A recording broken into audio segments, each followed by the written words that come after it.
저는 이제 그 98년도에 이제 교회를 개척을 하게 됐어요. 네. 한 31살 정도. 네.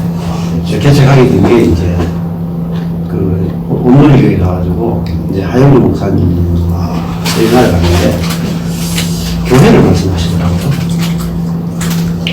저는 그전에는 뭐 하나님 나라 뭐 이런 뭐 그런 생각을 했었는데 대학교 때는 제가 IMF라고 성교단체 열심히 4년 동안 그냥 고시분자로 이렇게 했었어요. 하고 군대 갔는데 신앙의 회의가 오는 거예요. 그거 제가 취사병을 했거든요. 그렇게 또 취사병 하니까 교회를 못 가잖아요. 맨날 돈만 내야 되잖아. 이렇게 하니까 그 신앙생활 그렇게 대학생활 열심히 하다가 군대 가니까 이제 신앙생활 못하고 그때가 제가 이제 신학대학원 총신대학원 한 학기 하고 갔었어요. 신학생이었는데 군대 가니까 이제 신앙 다 까먹고 그때 제가 뭐 김노 책도 읽고 책을 좀 군대 있으면서 좀 읽었어요. 제가 이제 철학가 출신인데 그러다가 이제 나오니까 야 내가 신학교 돌아가야 되나 이런 이제 생각이 많이 들대요. 그러다가 이제 아내가 제대하자마자 아내랑 결혼하고 뭐 대학 시작한 걸 끝내봐라 이렇게 하더라고요. 그러면 이제 신학교 이왕한 거 끝을 내보자 하고 이제 신학교 가서 저는 한 3년 동안 목회를 고민하는 게 아니고 성경이 하나님의 말씀 맞는가, 예수 그리스도 십자가에 진짜 죽었는가, 또 그분이 진짜 부활했는가, 아주 기초적인 그전에는 그냥 믿었죠. 근데 이제 의심입니다. 딱 보니까 기초부터 다시 해야 돼요. 근데 그런 고민들을 뭐 어디 가서 할 데가 없어요. 또 대답해 줄 수 있는 사람도 별로 없고 그랬는데 이제 신학대학원에 있으면서 이제 김세윤 교수님이 그때 강의를 듣게 됐죠. 그때 이제 김세윤 교수님 저희 신학대학원에서 강의를 할 때였거든요. 그분이 저한테 엄청 도움이 됐어요. 그분은 이제 자유주의 신학자들하고 최전선에서 자유주의 신학자들하고 논쟁을 하시는 분이고 한국에서 내놓으시는 최고의 신학자라고 할 수가 있거든요. 학문적으로는 공부 이제 독일 신학교에서 한다 하는 것은 독일 신학교하고 미국 신학교 차이가 엄청나거든요. 미국 신학교가 따라갈 수가 없어요. 그리고 공부하는 레벨 자체가. 근데 이제 거기 티빙게인에서 이분은 정말 그 신학자들 있잖아요.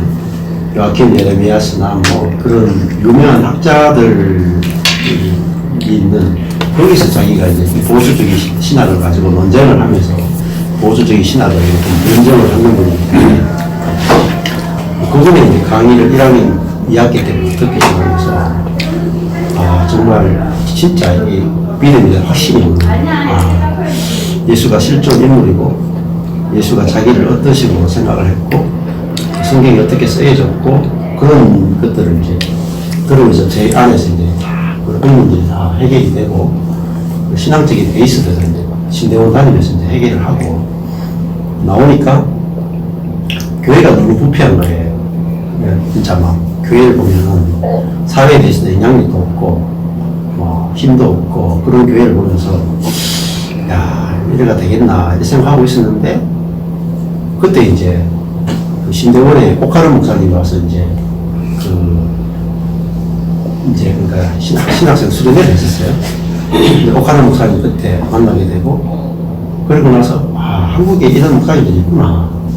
그러면서 이제 돌아보니까 이제 그 소위 복음주의 4인방이라고 한참 뜰 때가 있었거든요. 오카르 목사님, 박영계 목사님, 이동훈 목사님, 홍정기 목사님 이분들이 이제 주로 아주 친하면서 복음주의 4인방이라고 하고 이분들이 이제 한국 교회에서 제일 존경받는 분들이거든요. 근데 이분들을 이제 열심히 쫓아다녔죠. 근데 이분들은 굉장히 선한 목사들이거든요. 선하고 영향력이 있고 정직하고 뭐 그런 분 리더십이 그런데 그래가 그 모습에 제가 반해가지고 하영민 목사님 설교를 세미나를 가게 됐는데 이분은 교회를 이야기하는 거예요. 근데 충격받은 게, 나는 지금까지 교회란 무엇인가를 질문해 본 적이 없는 거예요. 교회를 다녔지만. 이분은 교회란 무엇인가 가지고 세미나를 3박 4일 하는 거예요. 근데 자기 평생의 질문이었다는 거예요. 교회란 무엇인가. 정말 성경적인 교회란 뭔가. 그렇게 하는데, 그분이 이제 진짜 사도행전에 있는 교회를 이야기하시는 거예요. 거룩한 교회, 순종하는 교회, 세상에 영향력 있는 교회, 뭐, 그런 이제 교회들을 쭉 이야기하면서 제자들이 길러지고, 또 그런 식으로 쭉 하시는데, 내가 현실의 교회에 대해서 절망하고 있었는데, 그 말씀 들으니까, 딱 들어봤던 게 이제 하나님 마음속에는 교회밖에 없구나 하는 게 딱 왔어요. 하나님의 마음에 최고의 갈망은 교회구나. 그것을 위해서 예수님도 십자가에 죽었고, 그래서 하나님 마음에는 하나님이 그 마음에 있는 그 교회를 회복하기 원하시는 그 갈망이 너무나 크구나 보게 되는 거죠.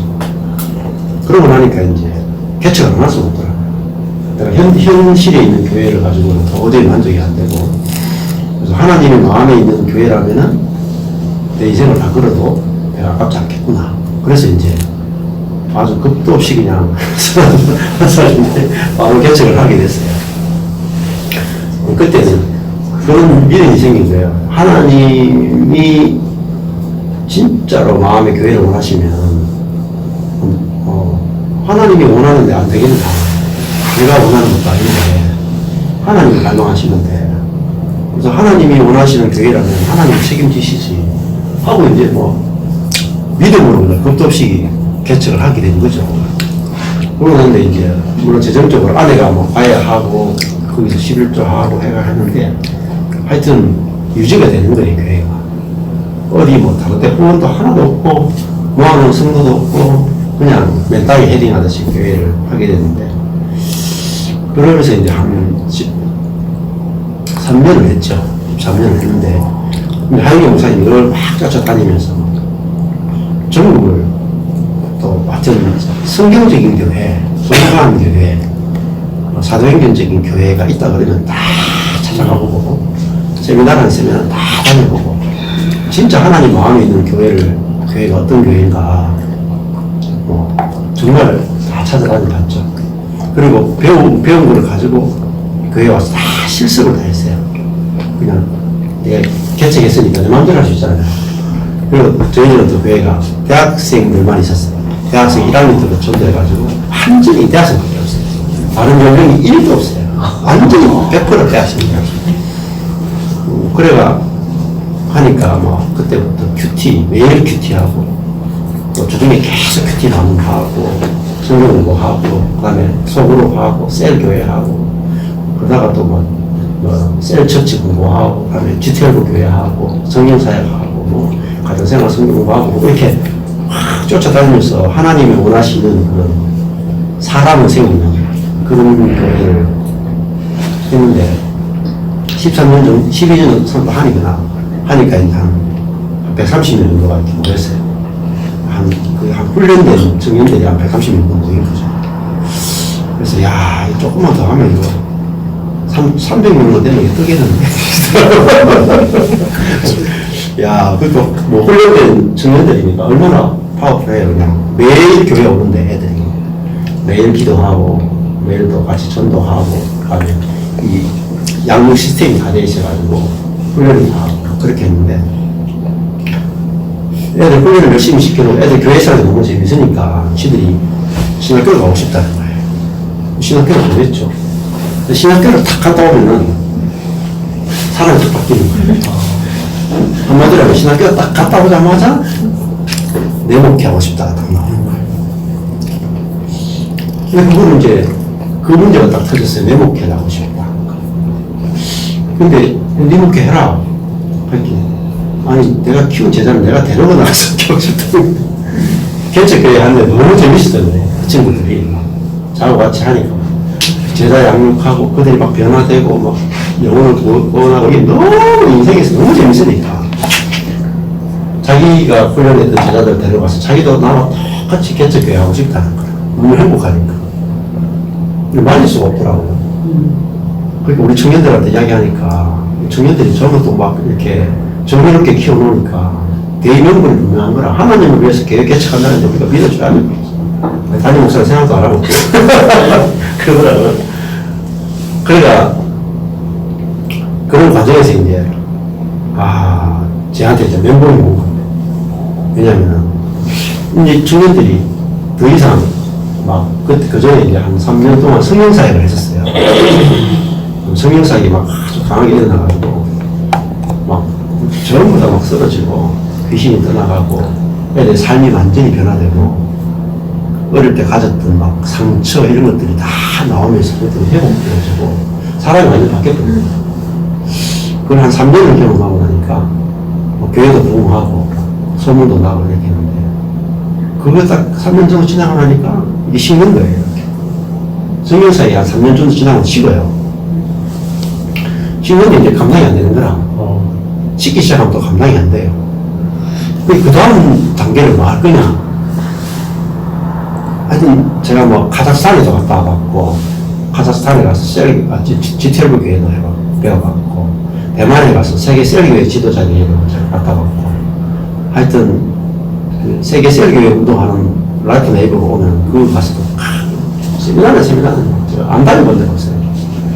다 해봤는데 교회가 이렇게 식어가는데 열정이 식어가고 막 하는데 앞이 하나도 안 보이는 거예요. 그 다음 단계가 뭐냐. 제가 제자 운동을 했기 때문에 이 지금의 제자들에 대해서 만족이 안 되는데 그 다음 단계의 양육이 뭐냐 하는데 그 다음 단계 양육이 없는 거예요. 제시를 못 하겠는 거예요.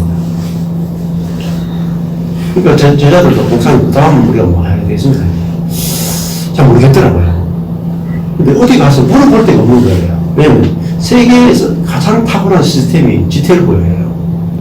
G12는 1년 만에 사람을 뒤집어 버려요. 완전히 뒤집어서 완전히 그 상처도 치유해버리고 완전히 리더로 만들어내는 제자 훈련 중에는 가장 탁월한 게 G12.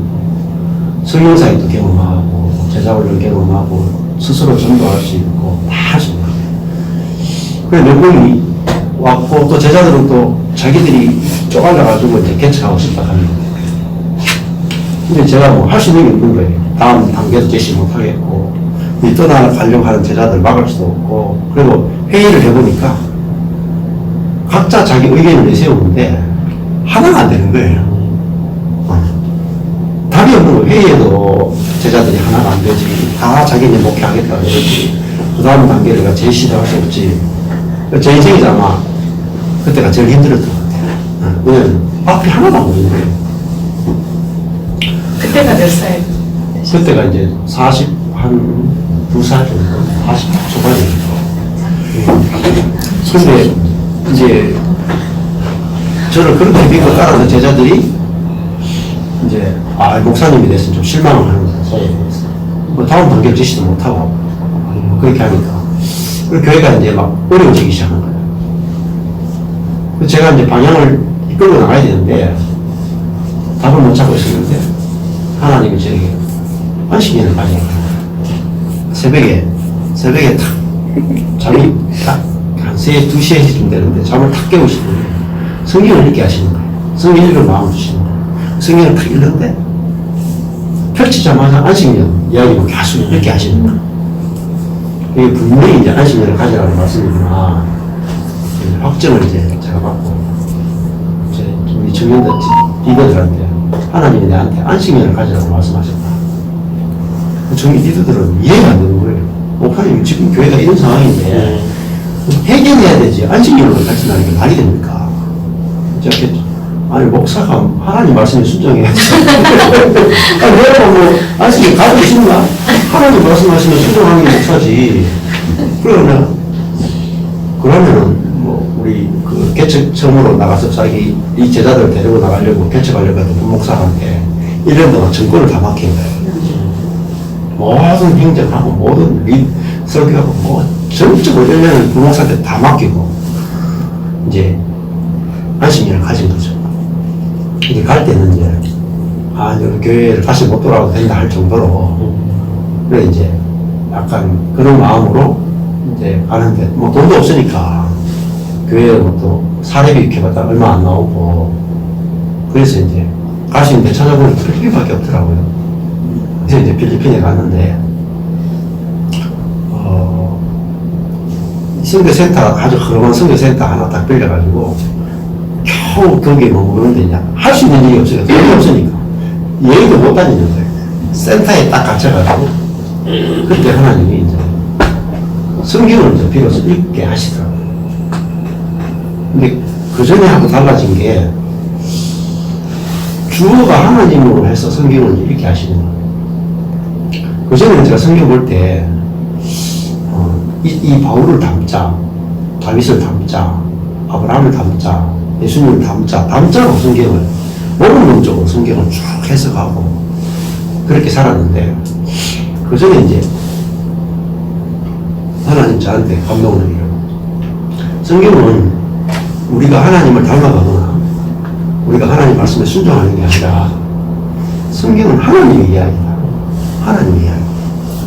하나님이 어떻게 행하시는가에 대한 이야기입니다. 사람이 어떻게 할 게 없고, 하나님이 어떻게 하시는가를 보는 게 성경이다. 이게 저한테 어떤 하나님이 어떤 그 앞에 세미나 책을 읽으면서 하경삼이라는 그걸 소개하면서 그걸 딱 보게 하신 거예요. 그래서 이제 필리핀에서 그 창세기부터 이제 우리말 성경을 펼쳐놓고 읽는데 처음으로 이제 하나님 이런 분이구나. 사람하고 의논하거나 사람이 기도해서 일하시는 분이 아니고 하나님은 주권적으로 일하시는 거예요. 사람하고 의논 안 하고 당신의 계획을 다 세워가지고 아브라함을 어떻게 쓸지 언제 찾아올지, 그래서 아브라함이 어떠한가는 전혀 상관없이 하나님이 아브라함의 인생을 쓰시는 것들을 딱 보게 되고, 그 다음에 이삭, 야곱, 요셉 이렇게 보는데 제가 지금까지 봤던 성경은 완전히 다른 거예요. 이 아브라함, 이삭, 야곱, 요셉이 자기들이 하나님을 열심히 섬기는 사람이 아니고 이 사람들은 다 사고만 치는 사람입니다. 사고만 치는 사람입니다. 하나님이 일방적으로 이 사람들을 사랑하시고 약속하시고 그 약속을 이루시는 신실하신 하나님에 대해서 딱 보게 하시는 거예요. 관점이 많이 달라지는 거예요. 창세기부터 시작해서. 그러니까 그 관점으로, 하나님의 관점으로 딱 성경이 보이니까 제자 훈련이 필요 없으시는 거예요. 제가 12년 동안 제자 훈련을 했는데, 내가 제자 훈련 이거 완전히 쏘갔구나. 훈련이 필요하구나. 훈련은 목사가 훈련 프로그램 만들어서 그거 훈련하면 제자가 된다고 생각하는 거죠. 내가 프로그램 만들어서 나를 훈련시키는 거. 성경은 그런 게 없더라고요. 자기가 자기를 훈련한 사람이 아무도 없는 거야.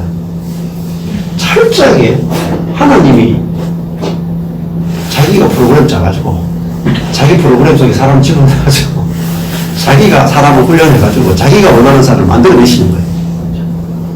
여기 사람이 무슨 제자 훈련이 어디 있고 여기 리더가 어디 있고 제자가 없더라고요. 리더도 제자도 없어요. 그냥 하나님이 일방적으로 하시는 거예요. 물론 리더 가는 것은 하나님이 부지시면 그거는 이제 가능하지만은 우리가 인위적으로 붙이는 건 아니더라고요. 인위적으로 하는 모든 게 틀렸구나. 그걸 보면서 이제 제 고민이 그 다음 제자 훈련을 어떻게 할 것인가요? 딱 먹겠잖아요. 그게 아니구나. 인생 자체가 하나님 쪽에서 우리를 훈련하시는 거니까 그냥 하나님이 이끄시는 대로 따라가면 되는구나. 그게 딱 보이니까 프로그램이 내가 다 필요 없다는 것들 딱 보게 되고, 하나님의 손이 닿으니까 아브라함이 믿음의 조상이 되고, 이삭도 은혜로 사는 사람이 되고, 야곱도 뒤집어져서 이스라엘이 되고, 12아들이 12지파가 되잖아요. 근데 그게 사람의 손이 이제 들어가는 게 없는 거예요. 근데 제가 12년 동안 제자들 훈련해 보니까 삶도 변화되고 막 이렇게 했는데 제 마음이 흡족하지 않는 거예요. 진짜 내가 원하는 정도의 제자가 나왔다. 이게 안 되는 거예요. 만족이 안 되는 거예요. 근데 이제 창세기 관점으로 딱 보니까 그 문제 맡은 야곱도 정말 문제 덩어리냐고 또 이스라엘로 바뀌고 12아들 그 문제 맡은 12아들 12지파가 머리가 되는 그거 보니까 하나님을 하시면 너무 쉬운데 사람이 하려고 하니까 이렇게 힘들었구나. 그럼 내가 12년 동안 헛고생했구나 싶더라. 야, 사람이 양육한다고 했던 하영재 목사님과 모든 그 오카르 목사님 이분들이 교회를 할 때는 반드시 양육 시스템을 만들어야 된다고 했거든요. 와, 내가 완전히 속았구나. 양육의 주체는 하나님이지 사람이 아니구나. 그러니까 이제 답을 찾은 거예요, 진짜. 말씀 속에서 답을 찾은 거예요. 답을 찾으니까 이제 더 선명해지더라고요. 교회를 어떻게 해야 되는지 선명해지고. 그 다음에 성경을 쭉 보다가 하나님이 이제 요한복음에 딱 와서 예수님이 그런 말씀을 하신 거예요. 나는 스스로 아무것도 할 수 없노라. 그 예수님을 이제 딱 보는데 저는 한 번도 예수님을 계속 하나님으로만 봤으니까 스스로 아무것도 할 수 없는 예수를 생각해 본 적이 없는 거예요. 제 머리 개념 속에 있는 거예요. 근데 예수님을 딱 보는데 나는 스스로 아무것도 할 수 없다. 사람이잖아요. 이 땅에서 사람으로 사실 예수가 비로소 딱 보이는 거예요. 사람인데 어떻게 그렇게 사셨지? 기적도 행하고 죽은 자도 살리고 정말 말씀이 입에 열기만 말씀이 해방되고. 근데 그때 예수님이 사도행전하고 보니까 성령을 물부터 사셨구나. 예수님이 자기 자신의 신성으로 사신 게 아니라 연약한 사람으로 사셨구나. 연약하니까 절대적으로 하나님의 생명과 연합되어서 절대적 의존 가운데 사신 예수님이 딱 보이는 거예요. 야, 예수님의 삶의 비결은 성령으로 산 거구나. 그게 딱 보이니까 예수님이 자기 자신을 훈련한 적도 없고 따로 성경을 배운 적도 없고 어디 가서 랍비 밑에서 가르침 받은 적도 없는데 가르치는 것들이 정말 권세 있는 자와 같고 기적도 나타나고 하나님의 능력도 나타나고 지혜도 나타나잖아요.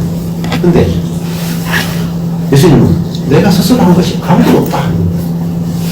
그 예수님을 이제 딱 보는데 야, 스스로 아무것도 할 수 없는 사람이면 되는구나. 사람이면 되는데 내가 지금까지 속았구나. 예수님이 사람으로서 성령과 연합되어서 하나님이 하시는 도구로 자기가 완전히 쓰임받은 분이구나. 그걸 보니까 진짜 제자 훈련이 필요 없다는 게 알아지더라고요. 성령을 닮아야 되는데 무슨 놈의 제자 훈련이 필요해가지고 비제자 훈련은 우리의 육을 훈련하는 거잖아요. 생각을 훈련하는 거예요. 의지를 훈련하는 거예요. 성령과 상관없거든요. 예수님이 이제 정확하게 요한복음에서 딱 보이고 나니까 나도 성령으로 닮아야 되는구나. 다른 거 하나도 필요 없구나. 그러고 나니까 내보다 더 탁월한 사람도 없고 나보다 더 못한 사람도 없는 거예요. 왜? 우리 자신의 것을 쓰면 하영재 목사님 못 따라하더라. 제가 한 10년 따라보니까 이거는 뭐 육적으로 저하고 급이 달라요. 폰을 쓰는 능력이 달라. 이동훈 목사님 그렇게 말빨 언변이 야, 이거 설계 황태자 아닙니까? 말을 너무 잘하세요. 이분들 못 따라가. 이분들 리더십, 사람들 부리는 거, 이 천연적인 능력을 못 따라갑니다. 근데 예수님을 보니까 험무할 만한 것이 없는데 천연적인 능력을 하나도 안 쓰신 거야. 그러니까 천연적인 능력이 없으니까 오로지 성령의 능력을 모르는 거지. 야, 이게 내가 비결인데 내가 이걸 몰랐구나. 우리 형제 자매들 계속 천연적인 능력을 자꾸 훈련시켜가지고 거기에 다 포커스를 맞췄더라고요. 완전히 엉뚱하게 한 거죠. 그래서 야, 스스로 아무것도 할 수 없는 사람이면 되는구나. 그 저를 보니까 그때 제가 스스로 아무것도 할 수 없는 자였거든요. 나는 예수님도 나는 말도 내 말이 아니다. 아버지께서 일러주신 대로 한다. 말도 시간도 없어도 돼. 말도 없어도 되고, 능력도 없어도 되고, 지혜도 없어도 되고, 아무것도 없어도 되는구나. 그 십자가에 딱 달리신 예수를 딱 보니까, 진짜 아무것도 없어도 되는 거예요. 자기 게 없으니까, 아버지 것만 100% 해방을 시키는 거예요. 그게 사실은 워치맨의 자아의 파생을 해방해야 돼요. 그러니까, 내 안에 성령이 있는 게, 파생이 되면 다 나오는데, 있는 걸 모르는 거라, 있는 걸. 이미 있는 걸 모르는 거예요. 그러니까 예수님은 아버지가 자기 속에 있는 걸 아니까, 자기 걸 안 쓴 거죠. 안 쓰니까 다 나오는 거죠. 근데 우리는 내 안에 아버지가 있는 걸 모르니까, 것을 쓰는 거예요, 혼을. 생각을 쓰고, 내 천연적인 능력을 쓰고, 내 뜻을 쓰고, 내 지식을 쓰고, 재능을 쓰고, 인간관계 능력을 쓰고, 내 프로그램을 쓰고, 계획을 써가지고 자꾸 이렇게 만들려고 하는 거죠. 야, 내가 완전히 주님의 뜻과는 정반대로 내가 살았구나. 그래서 이제 갈라디아서에 가니까 바울이 내가 사는 것이 아니고 내가 그리스도와 함께 죽었다. 내 안에 그리스도가 산다. 그 바울의 이야기를 딱 들으니까 바울이 예수님을 정확하게 알아는 사람이구나. 바울이 어떻게 내가 죽었고 그리스도가 산다라는 고백을 할 수 있었던가. 자기가 본 예수가 스스로 아무것도 할 수 없는 예수를 본 거예요. 오직 성령으로 사는 예수를 본 거라. 그 예수가 보이니까 자기도 자기로 안 살고 자기 안에 있는 그리스도의 생명으로 살면 된다는 게 보이는 거죠. 그러니까 그때 예수님의 삶과 바울의 삶이 정확하게 일치하는구나. 근데 이 일치가 나에게도 일치하잖아요. 모든 사람에게 다 일치하는 거예요. 아니라 할 수 있는 사람이 없고 다 모든 사람이 여기다 포함되는 거예요. 그러면서 야, 우리 성도 한 사람이 내부터 시작해서 한 사람이 내가 끝났고 내 안에 그리스도가 사는 사람이 되면 훈련이 필요 없잖아요. 나로 살려면 훈련이 필요하지만 그리스도가 나오게 하는데 무슨 훈련이 필요합니까? 그러니까 야, 그걸 깨닫고 나니까 너무 기쁜 거예요. 답을 찾았다. 진짜 내가 복음을 만났구나.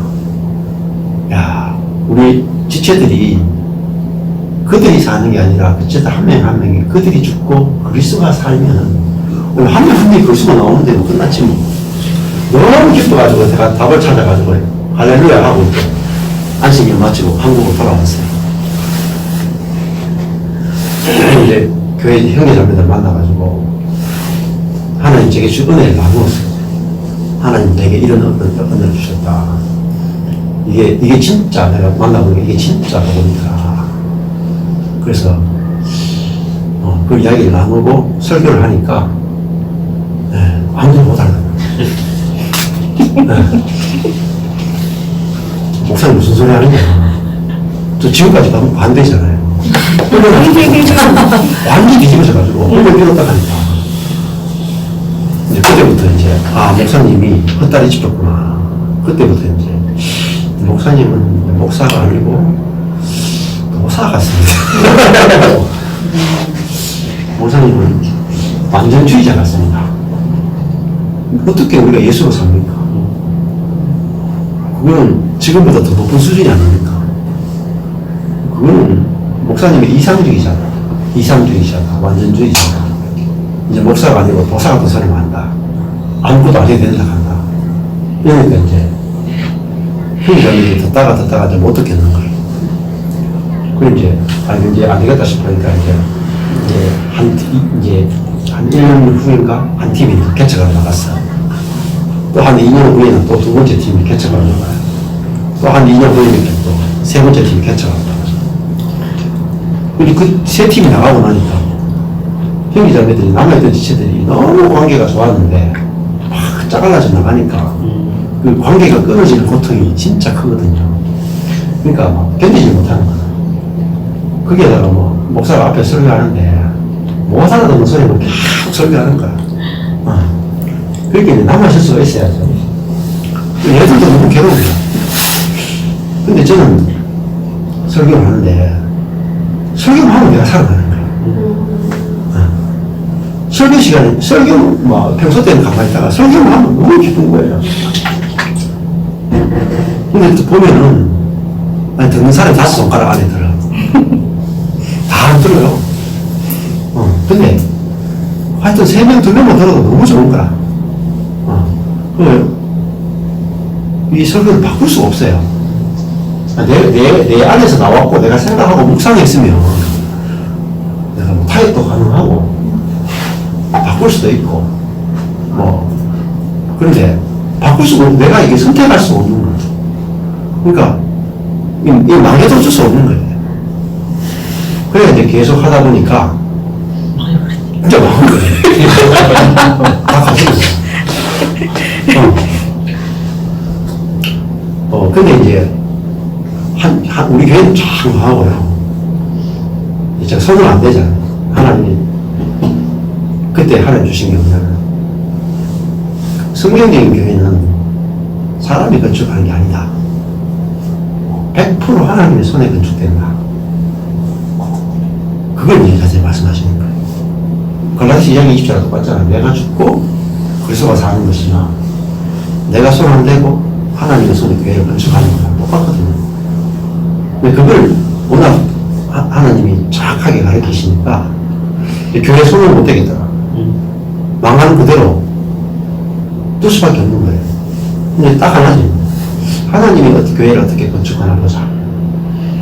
진짜 내가 손 하나도 안 대는데 하나님의 교회를 건축한 이게 하나님의 손에 의해서 건축되면 이게 진짜 교회고 건축 안 되면 안 돼, 뭐 아니니까 하나님이 교회를 어떻게 건축하나 보자 하고 그대로 뒀어요. 그러니까 나갈 사람 나가고 흩어져서 흩어지고 다 망했죠. 망하는데 딱 하나밖에 제가 할 수 있는 게 하나씩 딱 하나밖에 없어요. 말씀 전하는 거. 딱 하나. 근데 매일 모이는 교회가 이제 말씀 들어보면 그냥 주일 어쩔 수 없이 하는 거야. 주일 딱 한 번 말씀 전하고 모든 건 다 없어져 버렸어. 일주일에 딱 한 번 말씀을 전하고. 그러고는 이제 하나님 하시는데 다 무너지게 하면서 밖으로 이제 사모님 모임을 시작하게 하는 거예요. 사모님 몇 분이 목사님 그 복음 깨달았는데 우리 좀 가르쳐 주있어. 그러니까 하나님이 사람을 보내가지고 뭐 이렇게 일을 만드는 건 제가 하거든요. 지금도 제가 인위적으로 하는 거 없어요. 인위적으로 절대 뭐 할 필요도 없고 해도 안 되니까 저를 찾아오는 분들한테만 저는 말씀을 전해요. 제가 안 찾아가요. 하나님 보내주시는 사람한테만 하고. 그러니까 하나님이 어떻게 교회를 건축하나 보자 하고 지켜보게 되는 거죠. 그러니까 그걸 한 13년 정도 그렇게 지나왔어요. 그거 보니까 진짜 하나님이 건축하시더라고요. 내 손이 다 떼어지니까 그래서 내가 원치 않는 방법으로 하세요. 나는 제 교회가 좀 먼저 좀 이렇게 건축이 되고 숫자도 좀 많아지고 조금 튼튼하게 건축되고 그다음에 주변에 다른 교회들이나 지체들 좀 섬기는 그런 교회가 좀 됐으면 좋겠다는 인생에서 하나님의 방법을 안 해요. 내 교회를 건축을 못하게 하는 거예요. 그러니까 내 교회에 네 교회가 없기 때문에 내 교회라는 개념 자체가 이미 이게 자아의 세계거든요. 그러니까 우주적인 교회를 계속 하나님 보여주시는 거예요. 모든 교회가 주님의 몸이고 모든 교회가 주님의 교회다. 그러니까 네 교회가 건축되기 전에 밖으로부터 건축시키는 거예요. 그리고 목사님 모임, 사모님 모임은 말씀을 전하게 하고 그리고 외부에 저희 교회 다니고 있지 않는 외국에 다니는 분들이 와서 주중에 그분들한테 말씀을 드려요. 우리 교회는 제일 늦게 돼. 진짜 그래요. 10년은 됐어요. 우리 교회는 계속 무너지고 밖으로 말씀을 드려요. 하나님 아무도 말씀을 안 들어. 네. 그러니까 뭐 주일날 모여봤자 뭐 5손가락 안에 10명 애들 하고 합치면 10명 많이 모일 때 20명 모이죠. 10명 모이겠죠. 근데 진짜 그런 마음이 생기네. 아니 목회하다가 망하면 영광 아닙니까? 그죠? 성공하는 게 영광이 아니고 아니 망하는 게 영광이지 뭐. 이렇게 아니 하나님 망하게 하시면 그게 성공이잖아요. 그러니까 성공이라는 개념이 이제 달라진 거예요. 그래서 이제 그렇게 하다 보니까 하나님이 이제 십자가의 복음 또 이런 은혜의 복음과 관련해서 하나님이 계속 저한테 그 사람들 붙이시더라고요. 또 필요한 것들을 하나님 계속 가르치시고. 그래서 그 필리핀에서 장로교회 책을 읽었거든요. 하나님 그때 그 전기가 있어가지고 장로교회 전기를 딱 읽는데 이 사람이 진짜 그리스도인이구나. 내가 지금까지 본 모든 그리스도인들은 다 가짜였구나. 그리스도인이라면 이렇게 사는 거구나. 그게 딱 보이더라고요. 와, 이게 가능하구나. 장로교육처럼 사는 게 일상적인 그리스도인의 삶이구나. 평범한 그리스도인의 삶이구나. 우리가 제가 속았구나. 그래서 장로교육하고 이제 하나님께서 그 십자가의 복음 또 은혜의 복음과 관련되는 책 사람들을 연결을 시키시더라고요. 그래서 이제 인터넷을 찾고 또 책을 읽고 하나님께서 붙이시는 것 쭉 하면서 내가 13년 쭉 하는데 제가 막 억지로 인위적으로 가는 게 아니라 이렇게 연결을 시키세요. 책도 제가 인위적으로 읽는 게 아니라 저는 모릅니다. 복음을 모릅니다. 하나님 가르쳐 주십시오. 그냥 가르쳐 주면 제가 배우고 아니면 그냥 난 옵니다 하고 이제 할 일이 없어가지고 낚싯대 들고 놀았어요. 성도들이 뭐 배우려고 하지 않으니까. 그래서 진짜 수년은 제가 낚시만 했습니다. 할 일이 없으니까. 그러니까 목사님 사모님들 모임 섬기고 주일날 설교하고 나머지는요 저를 필요로 하는 사람이 없으니까 할 일이 없어가지고 놀았어요. 근데 놀면서도 그 마음이 있는 거예요. 내가 이렇게 아무 할 일이 없어가지고 놀지만은 하나님 놀게 하시는 거잖아요. 그러니까 이렇게 하는데도 목회가 되면 진짜 목회인 거예요. 목회를 안 하는데 목회가 되면 진짜 목회인 거죠. 그런 게 마음의 확신이 있는 거예요. 진짜 할 일이 없어가지고 그때 제가 루어 낚시를 배웠어요. 어떤 낚시요? 루어 낚시. 가짜 미끼 끌어가지고 던져가지고. 몰라. 근데 우리 그 경산에는 강이 있거든요. 가짜 미끼로 그냥 가짜 미끼로 저거를 놔두시는데 많이 먹거든요. 그러니까 제가 막 걸으면서 그거 하면서 항상 그런 마음이 드는 거예요. 내가 이렇게 아무것도 안 하고 아무것도 못하는 자리니까 아무것도 못하고 아무것도 안 하고 놀기만 하는데 주님이 어떻게 교회를 건축하시는가 보자가 속에서 올라오죠. 예수 생명인 거예요. 예수 생명이 있으면 내가 컨트롤 하지 않아도 예수님의 마음이 올라와요. 이렇게 저절로 믿음이 나오는 거예요. 그러니까 뭐 놀면서도 주님이 원하시면 되게 하실 것이고 주님이 원하지 않으면 그냥 이렇게 낙심을 하고 그냥 하다가 가도 좋다. 평안이 있으니까 그 평안을 보고 찾아오더라고요. 그 평안이 세상에 줄 수 없는 평안이잖아요. 내가 아무것도 안 하는데 주님이 일하신다. 내가 아무것도 못하는 자리에 있는데 주님이 일하시기 더 좋다. 그러니까 어떤 상황에 가도 제가 마음에 평안이 있더라고요. 평안이 있고. 그래서 이제 그렇게 시간을 이렇게 보내면서 하나님이 보내주시는 사람, 보내주시는 책, 여러 가지 것들을 통해서 계속 만나고 교제하고. 그러니까 우리 목사님 그룹이 있었는데 그분들하고 한 10몇 년을 아주 새벽마다 3시간, 4시간, 5시간씩 계속 스터디를 했었어요. 제가 필리핀에서 복음을 깨닫고 나서 한국에 돌아왔을 때 저는 먼저 이제 이 내가 죽고 있어 사는 복음을 거기서 경험하고 한국에 와서 이제 검색해 보니까 그때 이제 워치만 이를 책을 검색해 보니까 제가 경험했던 거랑 똑같더라고요. 그러니까 워치만 이 책을 이제 좀 읽어야 되겠다 싶어서 이제 복음서원에 전화를 하니까 그 자매가 있더라고요. 그 자매가 목사님이냐고 반갑다고 하면서 자기가 책을 소개시켜 주겠대요. 그분이 이제 단계별로 소개시켜 주는 거예요. 그래가 여기에 속한 사람, 또 정상적인 그리스도의 생활, 자아의 파생의 해방, 이기는 생명, 또 뭐 생명에 대한, 그래가지고 그 자매를 통해서 한 5번, 6번 소개를 받았어요. 근데 그 책을 가지고 목사님들하고 진짜 한 10년 정도를 한 과씩 매주 스터디를 했었어요. 읽고 나누고. 그러니까 이제 워치만니의 기본적인 베이스가 다 그때 제가 경험된 상태에서 워치만니 책 읽으니까 너무 쉬워요.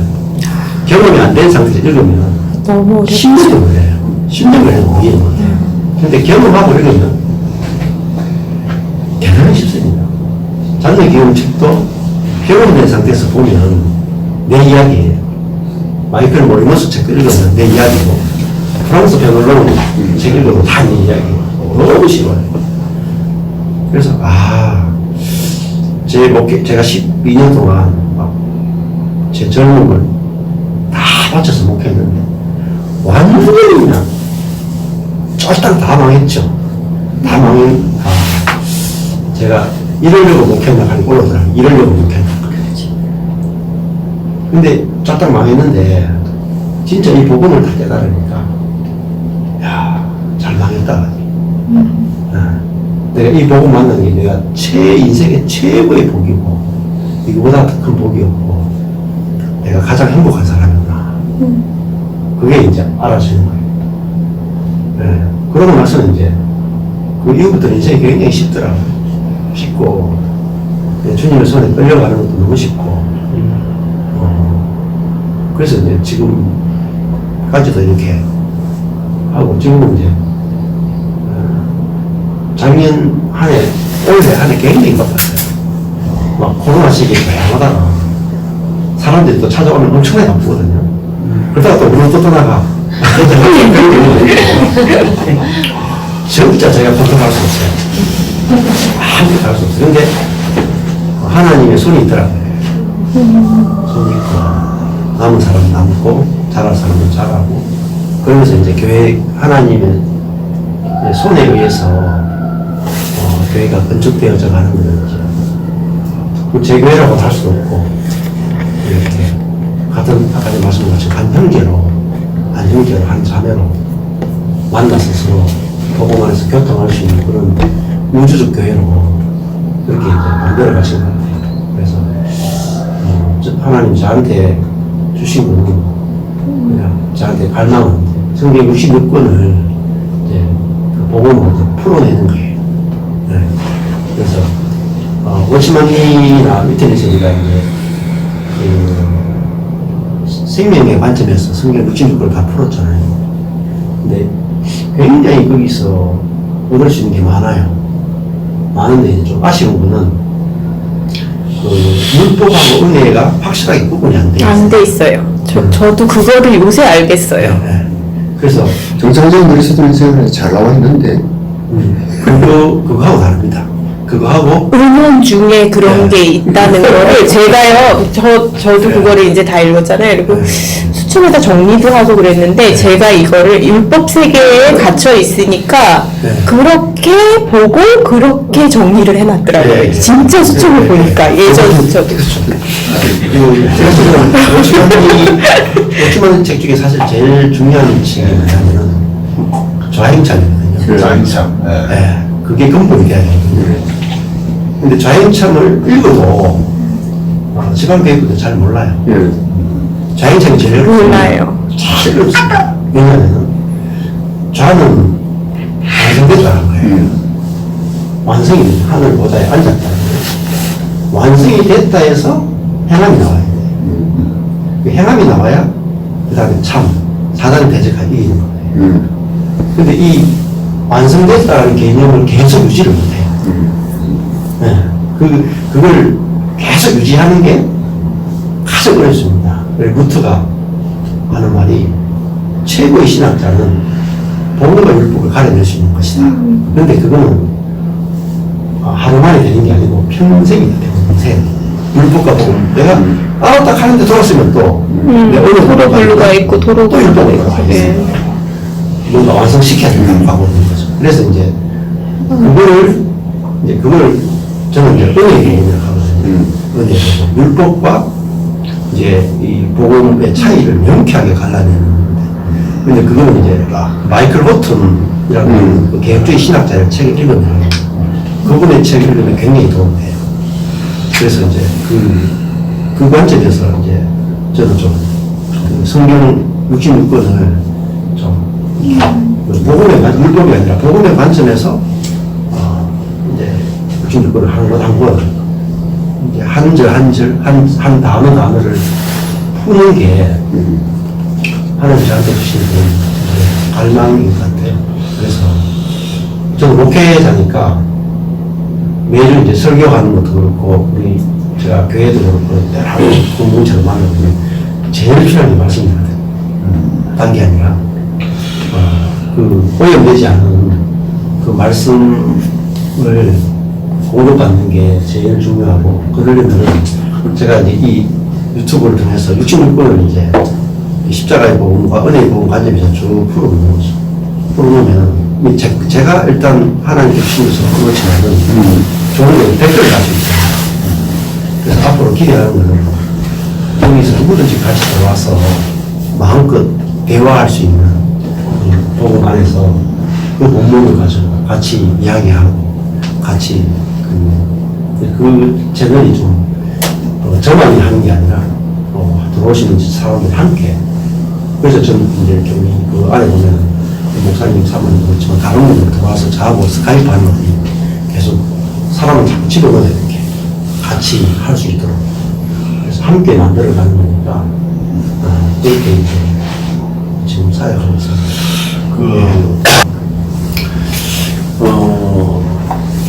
이제 그 죽는다 할 때 이제 우리가 벌써 함께 죽었다 할 때 이제 뭐가 죽느냐 이게 중요한 것 같아요. 그러니까 그 죽음은 결국은 옛사람은 자기가 이제 하나님 되어서 자기가 뭔가 할 수 있고 자기가 율법도 행할 수 있고 자기가 하나님을 위해서 일할 수 있고 자기 지혜로 뭔가 주님을 섬길 수 있다 하는 그게 이제 옛사람인데 그것도 다른 여러 가지 성경에 여러 가지 표현이 나오잖아요. 그 율법 아래 종된 사람이라고 하기도 하고 사단에게 종된 사람이라고 하고 이렇게 표현하는데 결국은 제가 이제 배워본 것이 할 수 있다라는 사람이 죽더라고요. 내가 할 수 있다 하는 그게 옛사람이더라고요. 네. 그러니까 제가 하나님을 위해서 섬길 수 있다, 일할 수 있다. 생각하면 그게 사실은 이제 본적인 그리스도인이고 사르크스 6이더라고요. 그러니까 그 6이라 하는 게 뭐냐면은 우리가 어떤 나쁜 짓을 하는 게 아니고 내가 주님을 위해서 살 수 있다 하는 그게 이제 정확하게 6이더라고요. 그러니까 내 자원으로 주님을 섬길 수 있다. 근데 그게 뭐 제가 어떤 노력한 게 아니라 제가 주님을 제 자원으로 12년 동안 하려고 했지만 할 수 없는 자리에 딱 가게 하신 것이 그 자리에 가니까 안 죽을 수 없더라고요. 저절로 죽게 되더라고요. 그 내가 나를 못 죽이잖아요. 그렇죠. 그러니까 죽음은 두 가지 거거든요. 환경의 파쇄와 말씀의 파쇄가 되는 것 같아요. 그러니까 워치만의 책도 보면 자아의 파쇄랑 제일 중요한 것이 성령의 안배와 성령의 계시거든요. 그러니까 성령의 안배가 없이 성령의 계시만 있어도 안 되고 성령이 계시만 있고 성령이 안 배워 두 가지가 늘 같이 가야 돼요. 근데 하나님 저를 성령의 안배를 통해서 아무것도 할 수 없는 죽음의 자리에 딱 두시니까 성령이 계신 저절로 열리더라고요. 근데 이게 동시적이지. 말씀해 주신 말씀입니다. 예, 예.